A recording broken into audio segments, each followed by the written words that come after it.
Assalamualaikum warahmatullahi wabarakatuh. Hello everyone. Before we present the presentation, introduce me Nur Akmalia.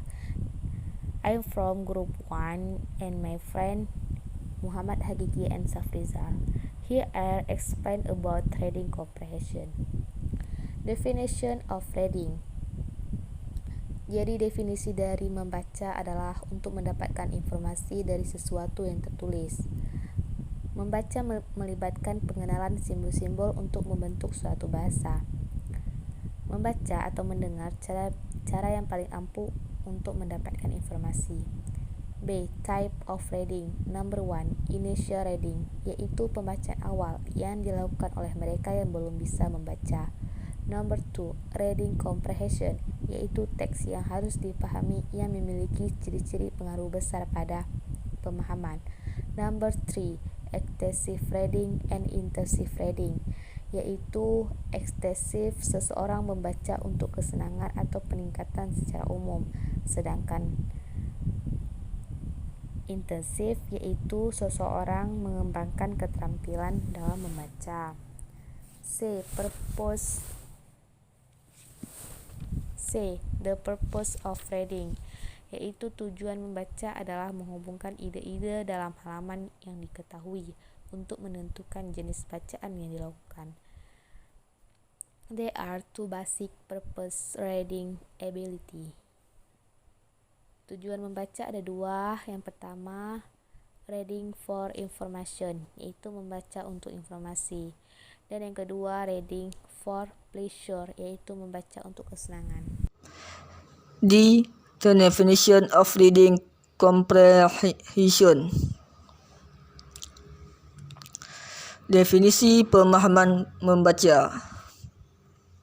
Salah satu elemen yang terkandung dalam pembelajaran bahasa Inggeris adalah reading comprehension. Pemahaman membaca tidak hanya membaca teks bahasa Inggeris, tetapi membaca dengan tujuan untuk mendapatkan pemahaman yang mendalam dan menyeluruh. Oleh kerana itu, mempelajari dan menguasai pemahaman membaca membutuhkan usaha yang maksimal. Reading comprehension juga sering menjadi bagian dari teks bahasa Inggeris seperti TOEFL, IELTS dan TOEIC dan lain-lain. Ada juga beberapa perusahaan yang memasukkan English Reading Comprehension sebagai salah satu teks, maksudnya terutama perusahaan global.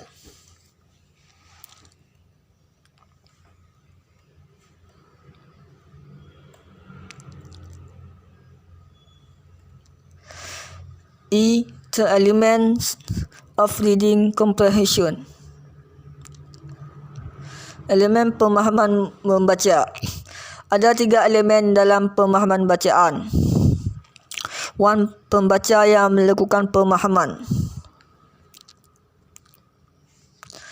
Untuk memahaminya, pembaca harus memiliki berbagai macam kapasitas dan kemampuan. Ini termasuk kapasitas kognitif, misalnya perhatian, memori, kemampuan analitik kritis, menyimpulkan, kemampuan visualisasi, motivasi tujuan membaca, minat pada konten yang sedang dibaca, kemanjuran diri sebagai pembaca, dan berbagai jenis pengetahuan, kosakata dan pengetahuan topik, pengetahuan linguistik dan wacana, pengetahuan tentang strategi pemahaman khusus.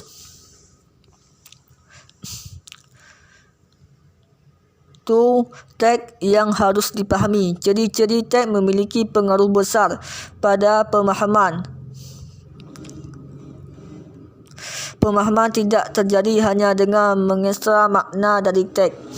Selama membaca, pembaca membangun representasi berbeza dari teks yang penting untuk dipahami. 3. Kegiatan di mana pemahaman menjadi bagian. Suatu kegiatan membaca melibatkan satu atau lebih tujuan, beberapa operasi untuk memproses teks yang ada, dan konsekuensi dari melakukan kegiatan tersebut. Semuanya terjadi dalam konteks tertentu. Tujuan awal agar aktivitas dapat berubah seiring dengan bacaan pembaca.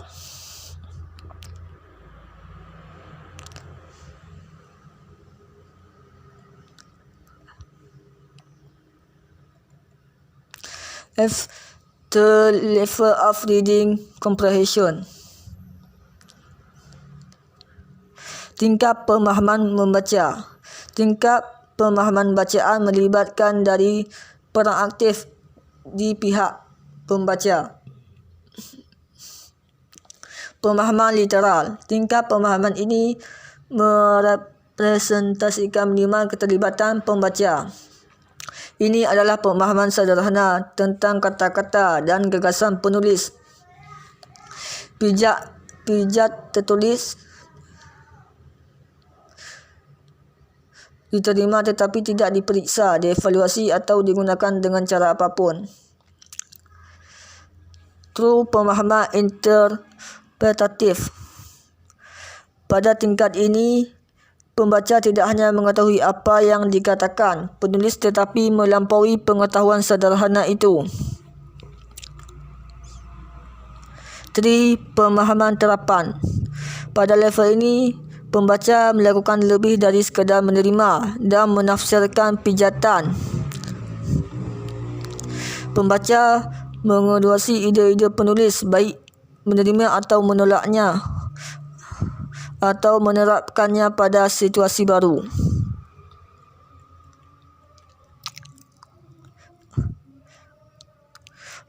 Pemahaman kritis. Pada tingkat ini, pembaca menganalisis, mengevaluasi dan secara pribadi bereaksi terhadap informasi yang disajikan dalam suatu bagian. Factors that influence reading comprehension. There are many factors that might affect comprehension of printed material. A. Background knowledge. Latar belakang pengetahuan keakraban dengan konsep bahan bacaan yang dibaca baik melalui pengalaman ilmu bisa membuat pembaca mudah memahaminya. B. Vocabulary. Keberhasilan mengaitkan antara kata yang dicetak dengan artinya dan referensinya tergantung keakraban dengan kata tersebut. C. Teacher influence. Pengaruh guru. Ada beberapa peran guru bagi siswa. 1. Mendorong menerapkan apa yang telah mereka baca. 2. Mendorong siswa untuk menceritakan sesuatu tentang buku tersebut. 3. Mendorong mereka cara memikirkan. Type of text in reading comprehension. Text various. Text can be categorized into 2 types of text, namely A. Narrative text.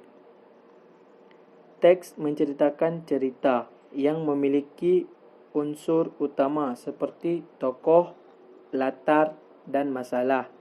B. Expository text. Teks yang menceritakan sesuatu yang terkait dalam suatu plot atau mendeskripsikan sesuatu. Tujuan untuk menjelaskan sesuatu. Tip of mastering reading comprehension. Here are some tips so that you can master reading comprehension. A. Read. Yang tercepat dalam pemahaman membaca, yaitu lebih banyak teks bahasa Inggris. B. Enrich English vocabulary. Untuk mengefektifkan membaca, diperlukan memperkaya kosakata. C. Understand basic grammar. Pahami kata bahasa dasar, iaitu dengan mempelajari tenses. D. That the question first.